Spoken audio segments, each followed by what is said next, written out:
আজকে শিক্ষা ব্যবস্থা কিচ্ছু নেই, শেষ করে দিয়েছে।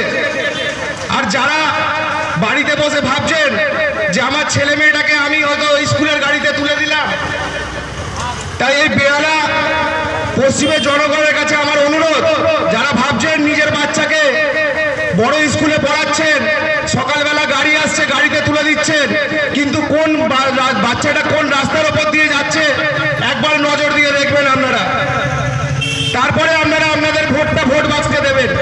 আজকে বলুন তো এই বেহালা চৌরাস্তা রোডের কি অবস্থা? মুখ্যমন্ত্রী বলছেন রাত্রি 8টার পরে মেয়েরা নাকি বাইরে বেরোবে না। আজকে যে মা বাবার একটাই মাত্র সন্তান,